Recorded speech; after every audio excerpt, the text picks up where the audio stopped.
Hello everyone. अभी हम लोग इन्वर्स ट्रिग्नोमेट्रिक फंक्शन में properties of inverse trigonometric functions के बारे में पढ़ेंगे। यहाँ यहाँ तक हमने पिछले वीडियो में कर लिया था, मतलब एक्सरसाइज 2.1। तो चलिए आगे करते हैं। और आगे आज हम इस वीडियो में बात करने वाले हैं एक इस फंक्शन के बारे में और एक इस फंक्शन के बारे में, और इससे रिलेटेड बाकी जो ट्रिग्नोमेट्रिक फंक्शंस हैं, यानी कि कॉस है, टेन है, कॉट है, सेक कॉसेक, सबकी बातें करेंगे हम लोग। ठीक है, तो चलिए इसके बारे में बात करते हैं।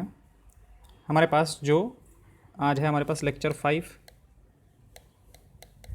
ठीक है, तो लेक्चर 5 में हम लोग बातें करने वाले हैं इसकी कि T of T inverse x. ठीक है, ये हमारा टी जो है वो ट्रिग्नोमेट्रिक रेशियो है, और T inverse of T x. आखिर दोनों में अंतर क्या होता है, इसमें और इसमें अंतर क्या है। ठीक है, ये आपका इजी होता है, ये आपको थोड़ा सा प्रॉब्लमेटिक लगेगा। ठीक है, बट हम कुछ क्वेश्चंस करा देंगे तो आपका बिल्कुल क्लियर हो जाएगा। चलो बातें करते हैं। जैसे अभी हमने देखा, अभी sine of sine inverse x, sine of sine inverse x, ये जो होता है हमारे पास, ये देखो अब है क्या कि अगर एफ देखा जाए तो ये उसी का इन्वर्स है, F of F inverse x दिया हुआ है। तो जो हमने इन्वर्स फंक्शन पढ़ा था, तो हमें पता है कि यहाँ पे बाहर के निकल के क्या आएगा, जो इनपुट डाला जाएगा वही निकल के आ जाएगा। क्योंकि एक जो काम करेगा, एक मशीन जो काम करेगा, उसका जस्ट अपोजिट दूसरा वाला करेगा, तो सब कुछ मिला जुला के बराबर कर देगा। तो ये हमारे पास वहाँ बाहर में एक्स ही निकल के आ जाएगा। अच्छा, ये एक्स जो होगा, यहाँ पे ये जो एक्स आया है वो कहाँ से कहाँ के बीच में होना चाहिए, -1 से 1 के बीच में होना चाहिए, -1 से 1 के बीच में होना चाहिए। अगर हम इस फंक्शन की बात कर रहे हैं, -1 से 1 के बीच में होना चाहिए। ये क्यों -1 से 1 के बीच में होना चाहिए? क्योंकि आप यहाँ से देखो तो ये तो एक्स जो आप डाल रहे हो वो किस में डाल रहे हो, इसमें डाल रहे हो ना, साइन इनवर्स में डाल रहे हो। तो साइन इनवर्स का जो डोमेन होता है वही तो यहाँ पे लिखना पड़ेगा ना हमें। एक्स आखिर क्या हो सकता है, -1 से 1 तक। बाहर वाले को अब अगर आप देखो, ये कुछ इस तरीके से है आपका कि ये आपका एक साइन इनवर्स फंक्शन है, साइन इनवर्स एक्स है। तो यहाँ से मतलब साइन इनवर्स है, साइन इनवर्स है, यहाँ से हम लोग एक्स डाल रहे हैं, तो यहाँ से हमारे पास बाहर क्या निकलेगा, साइन इनवर्स एक्स। ठीक है, और इसको फिर हम लोग दूसरे वाले में डालेंगे, किस में, साइन वाले में। तो साइन वाले में डालेंगे तो क्या निकल के आ जाएगा, sine of sine inverse x. तो अब आप यहाँ से ये देखो कि हम लोग इनपुट जो है वो कौन से में डाल रहे हैं, इनवर्स वाले में ना। तो हमारा एक्स जो है वो इसके डोमेन के अंदर होना चाहिए, और साइन इनवर्स का जो डोमेन होता है वो क्या होता है, -1 से 1 तक होता है। अच्छा, आगे देखते हैं कि आगे प्रॉब्लम हो सकता है क्या। तो साइन इनवर्स एक्स जो है वो आपका आएगा कहाँ से कहाँ तक, -π/2 से लेके π/2 तक। इसका रेंज जो होता है वो -π/2 से π/2, यानी कि यहाँ पे जो भी आएगा आपका वो -π/2 से π/2 के बीच में कोई नंबर होगा, मतलब कोई भी एंगल होगा आपका -π/2 से लेके और π/2 के बीच में। अब -π/2 से π/2 के बीच में साइन को कोई प्रॉब्लम है क्या, साइन को कोई प्रॉब्लम है क्या? नहीं, बिल्कुल भी साइन को प्रॉब्लम नहीं है। क्योंकि साइन एक्स का अगर आप ग्राफ बनाओ तो साइन एक्स का जो ग्राफ होता है वो इस तरीके से जाएगा हमारे पास। तो -π/2 से लेके और π/2 तक इसको कोई भी प्रॉब्लम नहीं है, ये प्रॉपरली डिफाइंड है, प्रॉपरली डिफाइंड है, इसको कोई भी प्रॉब्लम नहीं है। तो ये आ जाएगा हमारे पास यहाँ से बाहर। ठीक है, और बाहर हमारे पास निकलेगा किसके, रेंज कौन डिसाइड करेगा, ये डिसाइड करेगा ना, बाहर वाला डिसाइड करेगा। तो यहाँ से आपका जो वैल्यू बाहर निकल के आने वाला है वो -1 से 1 के बीच का ही कोई नंबर निकल के आएगा। ठीक है, हमारे पास जो बाहर में आउटपुट निकल के आने वाला है, ये देखो, ये हम लोग पूरा मशीन एक तरह से देखते हैं। तो हमारा जो बाहर में आउटपुट आएगा वो डिसाइड कौन करेगा, ये डिसाइड करेगा। तो अगर आपसे पूछा जाए कि sine of sine inverse half का जो वैल्यू कितना होगा, तो हम सीधा सीधा कह देंगे कि ये हाफ होगा। Sine of sine inverse half जो होगा हमारे पास वो कितना हो जाएगा, हाफ हो जाएगा। ठीक है, अगर आप इसको ऐसे करना चाहते हो तो देख लो कि sine of sine inverse half का वैल्यू कितना लिखोगे आप, π/6 लिखोगे, -π/2 से π/2 के बीच में, और इसका वैल्यू कितना होता है, 1/2। तो हम लोग ये वाला बीच वाला जो काम है ना, ये निकालना और फिर उस पर वैल्यू निकालना, वो काम नहीं करेंगे हम लोग। सीधा सीधा अगर बाहर में साइन है, अंदर में साइन इनवर्स है, तो ये जो भी है हमारे पास वैल्यू, वो सीधा सीधा हम लोग इसको बाहर निकाल के रख सकते हैं। और ले लेते हैं, जैसे मान लेते हैं कि पूछा गया कि साइन ऑफ साइन इनवर्स √3/2 का जो वैल्यू होगा वो कितना आ जाएगा। तो सीधा सीधा आप क्या कर दो, √3/2 को बाहर कर दो। ठीक है, ये आपका पहला हुआ। अब देखते हैं कि अब क्या होगा अगर हम साइन वाला मशीन यहां पे डाल देते हैं, साइन वाला मशीन यहां पे डाल देते हैं हम, ठीक है, और यहां पे डाल देते हैं हम उसके इन्वर्स वाला मशीन, इन्वर्स वाला मशीन। तो अब यहां पे देखो, यहां पे हम डाल क्या सकते हैं, यहां पे हम क्या डाल सकते हैं, तो साइन का डोमेन क्या होता है, अगर साइन एक्स के डोमेन की बात करें तो अगर आपको 11th याद है तो साइन एक्स का जो डोमेन होता है ना वो क्या होता है, एक्स बिलोंग्स टू आर होता है। यानी कि यहाँ पे आप कुछ भी डाल दो ना, साइन मना नहीं करने वाला है आपको। साइन एक्स का जो डोमेन होता है वो क्या होता है, पूरा रियल नंबर होता है, कुछ भी डाल दो यहाँ पे वो चलेगा, कोई दिक्कत नहीं है उसको। और आप साइन के ग्राफ को भी देख के बता सकते हो कि जो हमारा साइन का ग्राफ होता है वो कैसा होता है, इस तरीके से चलते जाता है।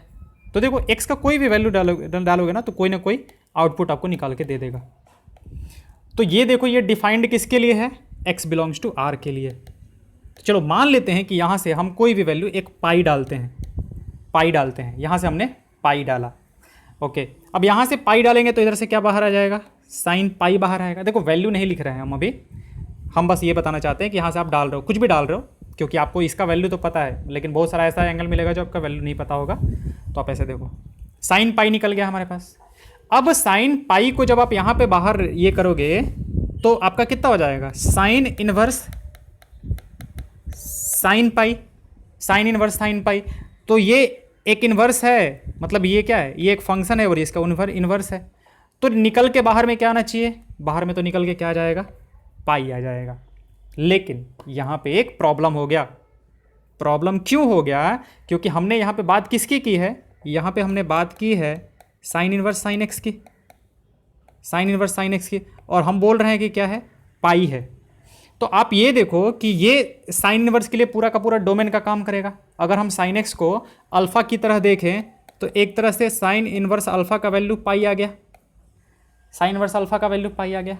आ सकता है क्या, नहीं, आपको पता है कि ये नहीं आ सकता है, ये गलत है। साइन इनवर्स अल्फा का वैल्यू पाई नहीं आ सकता है, ये गलत है। रीज़न ये है कि साइन इनवर्स एक्स का जो रेंज होता है वो -π/2 से लेके क्या होता है, π/2 होता है।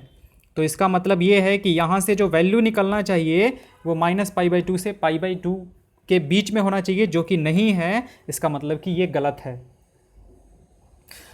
तो आगे बात करते हैं कि देखो हमने क्या बोला कि अगर sine of sine inverse x है तो ये आपका x निकल के आ जाएगा, कब, जब x बिलोंग्स टू -1 से 1 हो। और यहाँ पे कोई प्रॉब्लम नहीं है इसलिए ना, क्योंकि यहाँ पे आप डाल ही सकते हो -1 से 1 के बीच में, ऐसा कुछ है नहीं ना कि आप इससे बाहर चले जाओगे। तो आप जो भी यहाँ पे रखोगे वो बाहर निकाल के लेके आ सकते हो। ये तो इसके लिए हो गया।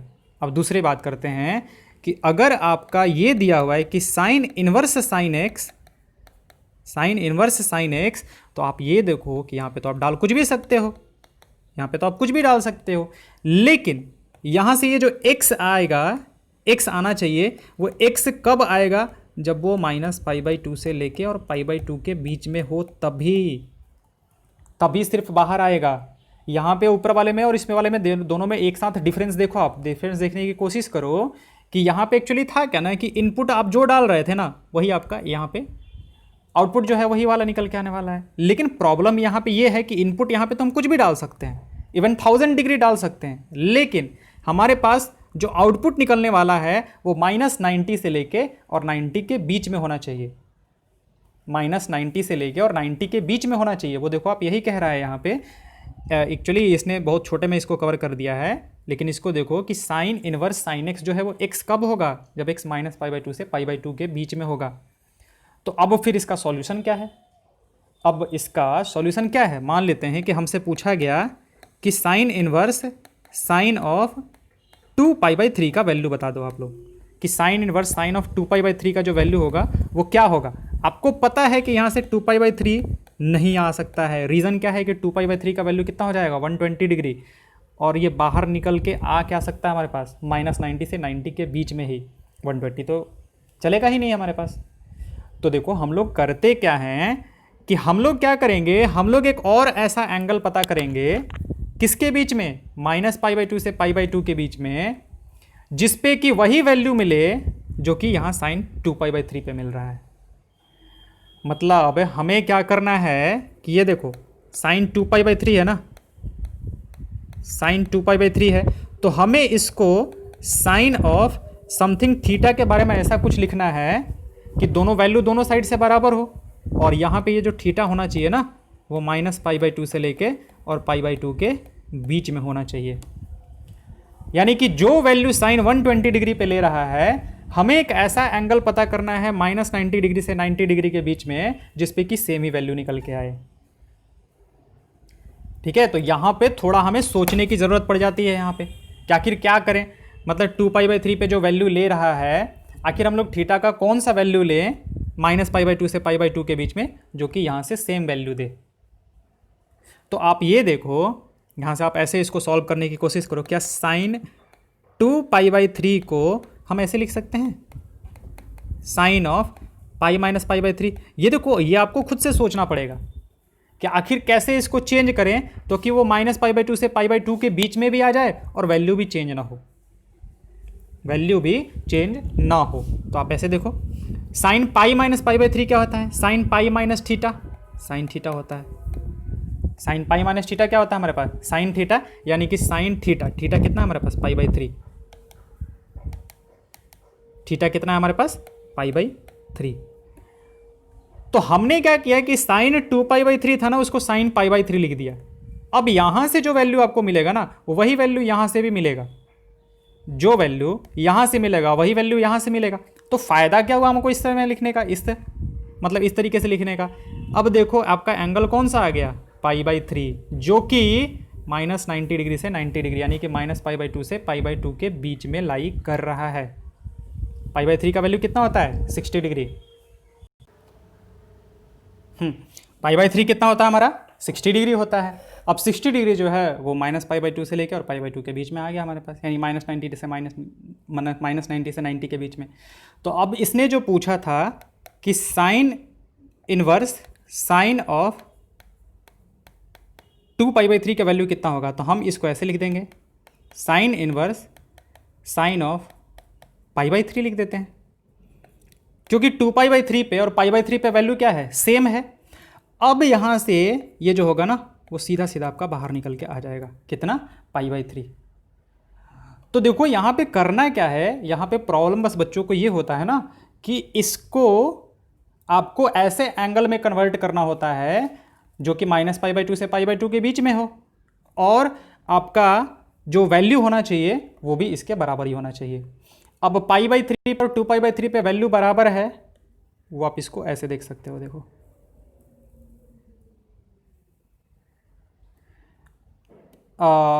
π/3 पे वैल्यू कितना होता है, √3/2 ना। तो देखो √3/2 वाले पे एक ग्राफ आप लाइन बनाओगे ना, तो देखो एक यहाँ पे मिल रहा है आपको और एक यहाँ पे मिल रहा है। तो ये जो वैल्यू है ना ये आपका 2π/3 है, और सेम वैल्यू आपको किस पे मिल रहा है, π/3 पे। और ये देखो ये क्या है, यहाँ पे ये -π/2 है और ये आपका π/2 है। तो आपको -π/2 से लेके और π/2 के बीच में ये वाला एंगल मिल गया ना, तो बस वही हमें काम करना होता है। आपको इस तरीके से कोई भी एंगल दे दिया जाएगा,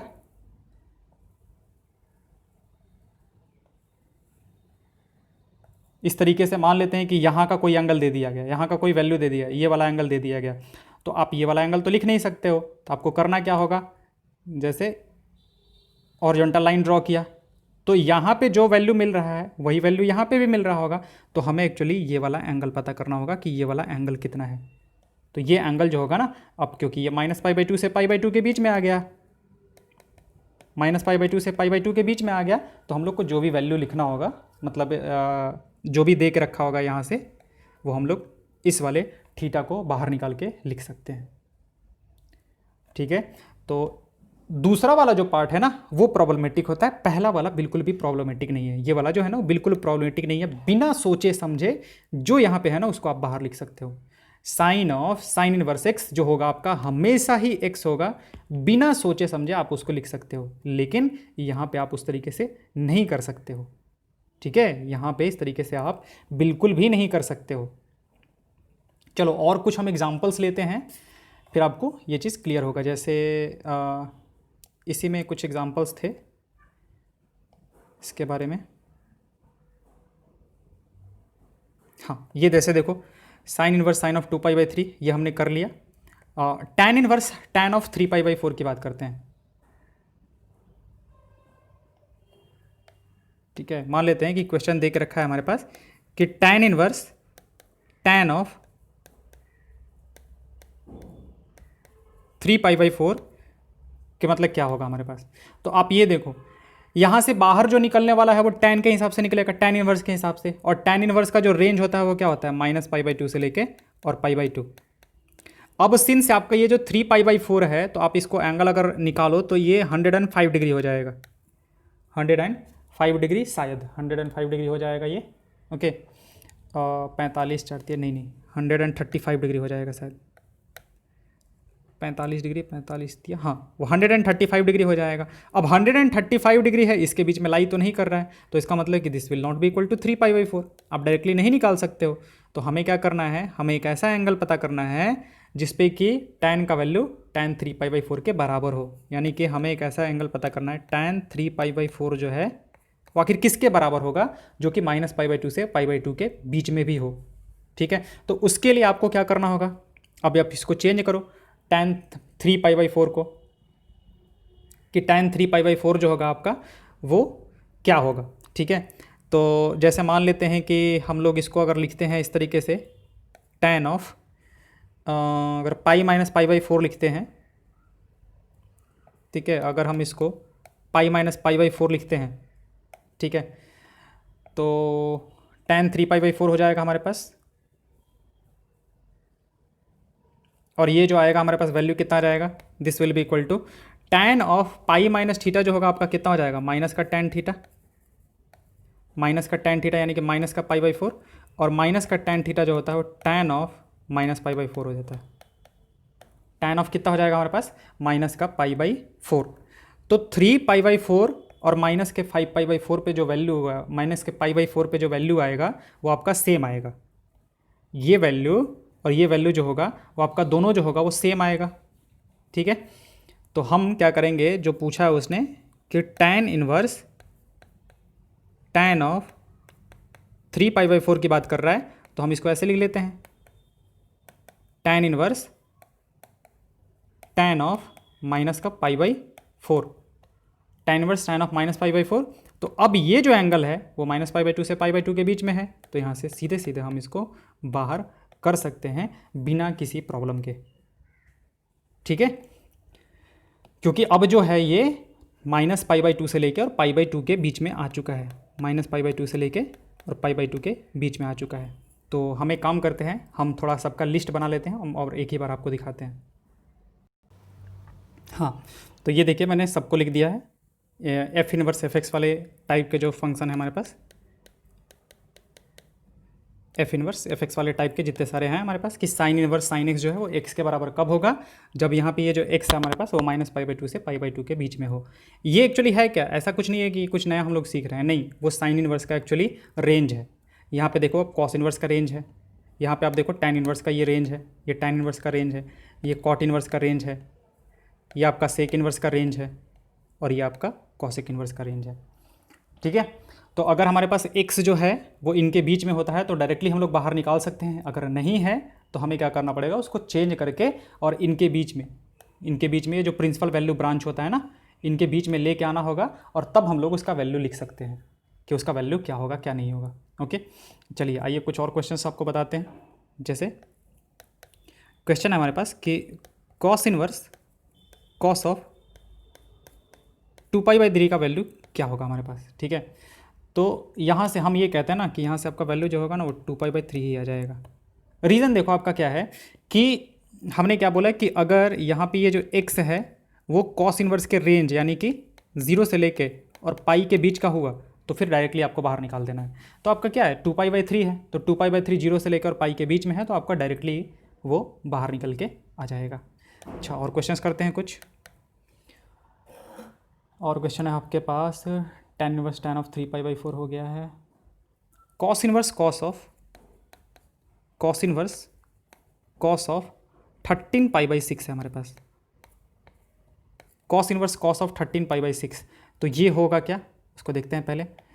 कॉस इनवर्स कॉस ऑफ 13 पाई/6 नहीं, 13 पाई/6 जो है, 13 पाई/6 जो है, पाई/6 does not belongs to what, 0 से लेके पाई, 0 टू पाई, इसलिए हमारे पास ये जो है ये 13 पाई/6 डायरेक्टली तो नहीं होगा।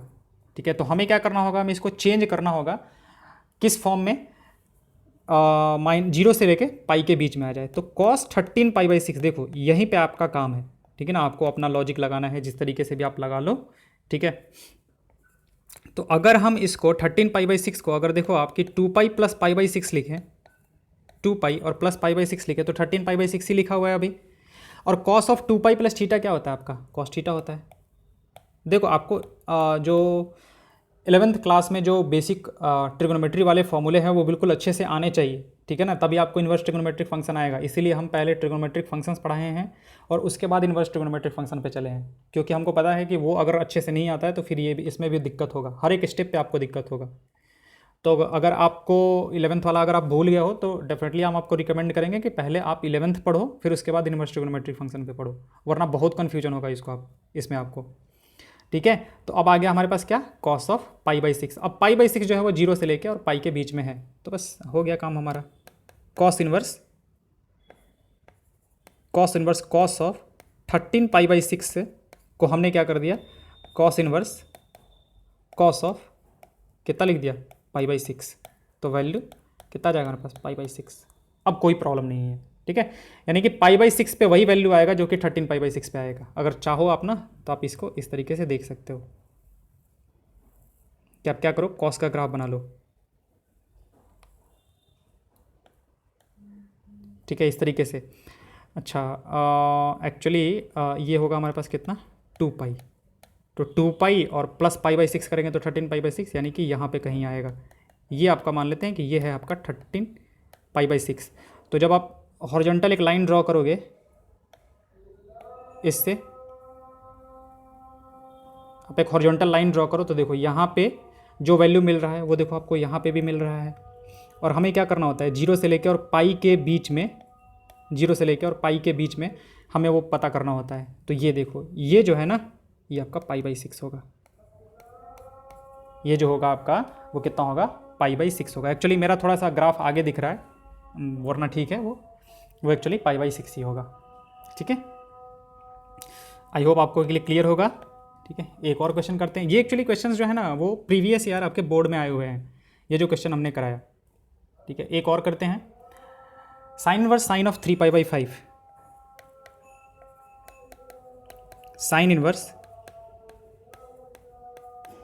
साइन ऑफ 3 पाई/5, इसका वैल्यू हमें बताना है कि इसका वैल्यू क्या होगा। तो अब आप ये देखो कि यहाँ पे हम लोगों ने क्या बोला था कि अगर यहाँ का x जो है वो -पाई/2 से पाई/2 के बीच में रहता है तब तो ठीक है, तब तो बाहर निकाल लेंगे। लेकिन एक्चुअली में जो 3 पाई/5 है, 3 पाई/5 है, this does not belongs to -पाई/2 टू पाई/2। ये पाई/2 से पाई/2 के बीच में नहीं है, -पाई/2 से पाई/2। अगर आपको ऐसे पता नहीं चल रहा है तो आप क्या करोगे, इसका एंगल निकाल लो। कितना हो जाएगा, 180, 3 गुना 180 डिवाइड बाई कितना, 5, 5 3 15, 5 6 31, 108 डिग्री हो जाएगा। ये 108 डिग्री हो जाएगा। 108 डिग्री एटलीस्ट -90 डिग्री से 90 डिग्री के बीच में तो नहीं है। तो यहाँ से ये 3 पाई/5 के बराबर तो नहीं होगा एटलीस्ट। ठीक है, तो हम लोग क्या करेंगे, हम लोग इसको ऐसे पहले अलग से लिखते हैं, साइन 3 पाई/5। तो हम क्या करेंगे, साइन के प्रॉपर्टीज़ को यूज़ करके और इस 3 पाई/5 को उस एंगल में लेके आएंगे जो कि -पाई/2 से पाई/2 के बीच में लाई कर रहा हो। तो वो क्या करें, साइन ऑफ, इसको हम ऐसे लिख सकते हैं क्या, पाई -3 पाई/5। अब पाई माइनस थीटा, ASTC, पाई माइनस थीटा कौन से क्वाड्रेंट में आएगा, सेकंड क्वाड्रेंट। सेकंड क्वाड्रेंट में साइन क्या होता है, पॉजिटिव। तो पाई -3 पाई/5 करने से कितना हो जाएगा, साइन 2 पाई/5। तो साइन 3 पाई/5 पे जो वैल्यू मिलेगा वही आपका साइन 2 पाई/5 पे भी मिलेगा। ठीक है, अगर आपको इसमें कन्फ्यूजन हो रहा है तो आप ऐसे देखो कि क्या साइन 2 पाई पे वैल्यू पे कितना मिलता है, 0 मिलता है। तो क्या ऐसा थोड़ी है कि ये सिर्फ इसी पे मिलता है, साइन पाई पे भी मिलता है आपको, ये साइन के 3 पाई पे भी मिलेगा आपको, साइन के 0 पे भी मिलेगा। तो बहुत सारे ऐसे एंगल होंगे ना, लेकिन हमें क्या करना है, हमें वो एंगल पता करना होता है जो कि -पाई/2 से पाई/2 के बीच में हो। तो पता कर लिया। अब 2 पाई/5 देखो, 36 × 72 हो जाएगा, 72 डिग्री। 72 डिग्री जो है -90 से 90 के बीच में लाई कर रहा है। तो अब हो जाएगा, बस काम हो गया हमारा। Sine inverse sine of sine of 3π/5 जो है हमारे पास, उसको हम ऐसे लिख सकते हैं, साइन इनवर्स साइन ऑफ 2π/5। तो आपका बाहर जो है वो कितना निकल के आ जाएगा, सीधा सीधा 2π/5। तो ये इस क्वेश्चन का आंसर हो जाएगा आपका। एक और करते हैं, एक और क्वेश्चन है आपके पास, cos inverse cos of 7π/6, cos inverse cos of 7π/6, इसका वैल्यू बताना है। तो अब यहाँ से अगेन देखते हैं कि हम लोग क्या देखते हैं कि अगर x हमारे पास कहाँ से कॉस इनवर्स के रेंज यानी कि 0 से लेकर पाई के बीच में होता तो चलता, लेकिन 7π/6 जो है that does not belongs to 0 to pi, 0 से पाई के बीच में बिलोंग नहीं करता है। दैट इम्प्लाइज कि this will not be equal to what 7π/6, क्योंकि अगर इसके बीच में कर रहा होता तो हम तो डायरेक्टली लिख लेते। तो अब हमें क्या करना होगा, इस कॉस 7π/6 को यानी 7π/6 को कोई और एंगल लिखना होगा जिसपे कि वैल्यू बराबर ही आए। तो एक काम करते हैं, कॉस ऑफ इसको क्या लिखा जाए कि 7π/6 आ जाए हमारा और वैल्यू भी चेंज ना हो। देखो अगर आप ऐसे करते हो कि पाई प्लस π/6 कर दो तो नहीं, पाई प्लस π/6 करोगे ना तो एक्चुअली पाई प्लस थीटा जो होता है वो माइनस का कॉस थीटा हो जाएगा। थर्ड क्वाड्रेंट ना, थर्ड क्वाड्रेंट में कॉस निगेटिव होता है, तो आप ये तो नहीं कर सकते हो डेफिनेटली, ठीक है। वैल्यू आपका चेंज नहीं होना चाहिए, ये ध्यान रखोगे। ओके, तो फिर क्या किया जाए, फोर्थ क्वाड्रेंट में कॉस पॉजिटिव होता है तो फोर्थ क्वाड्रेंट में इसको लेके जाते हैं। तो फोर्थ क्वाड्रेंट में ले जाने के लिए 2π माइनस का 7π/6 कर देते हैं।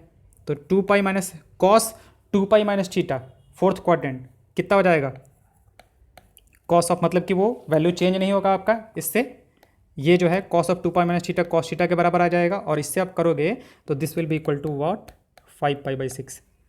अब कॉस 5π/6 आ गया हमारे पास। अब ये जो 5π/6 है हमारा, दिस 5π/6 लाइज बिटवीन 0 to पाई, हमने चेंज कर दिया। हमारा जो टारगेट था कि 0 से पाई के बीच में लेके आना और वैल्यू भी चेंज नहीं होना चाहिए, तो हमने वैल्यू भी चेंज नहीं होने दिया और उसको यहाँ पे लेके भी आ गए। ठीक है, आप अगर ग्राफ बना के देख करोगे ना तो ये अब आपको पता चल जाएगा कि 5π/6 पे और 7π/6 पे सेम वैल्यू आएगा। अगर आप चाहते हो तो देखो हम बना देते हैं, ये होगा आपका, ये कितना होता है, ये पाई होता है ना, तो 5π/6 और से ये एक्चुअली पाई प्लस π/6, मतलब थोड़ा सा आगे जाना है आपको तो 7π/6 मिलेगा, π/6 आगे जाओगे तो, और π/6 पहले आओगे तो 5π/6 आ जाएगा। तो देखो यहाँ पे जो वैल्यू मिलेगा सिमेट्री से, यहाँ पे भी वही वैल्यू मिलेगा आपको। लेकिन हुआ क्या कि ये वाला जो है हमारा वो 0 से लेके और पाई के बीच में आ गया, 0 से लेकर और पाई के बीच में हम लेके आ गए। तो यही हमारा टारगेट होता है, 0 से पाई के बीच में लेके आ गए, बस नाचो फिर। कॉस इनवर्स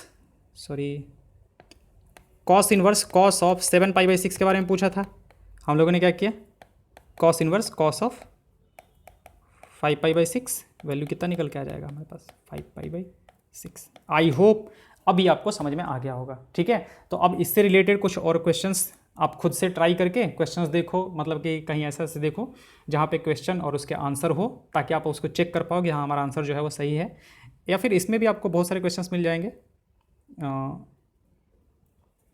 एक्चुअली 7π/6 यहाँ वाला तो कर ही लिया हमने, ये कितने के बराबर आया 19 का भी, ये वाला हमने कर लिया, ये वाला हमने कर ही लिया। चलो एक्चुअली यहाँ पे तो नहीं, अच्छा ये भी था हमारे पास साइन इनवर्स साइन 3π/5, एक्चुअली यहीं से डायरेक्टली क्वेश्चन पूछा हुआ है 2π/5। तो आप ऐसे भी मतलब कहीं और से उठाओ, क्वेश्चन से उठाओ और करके देखो कि आपसे हो रहा है कि नहीं हो रहा है। ठीक है, तो चलो ये वाला कॉन्सेप्ट जो है हमारे पास वो कर लिया। देखो दूसरे पहले वाले कॉन्सेप्ट में हमने बोला ना, पहले वाले कॉन्सेप्ट में कोई दिक्कत नहीं है, अगर कॉस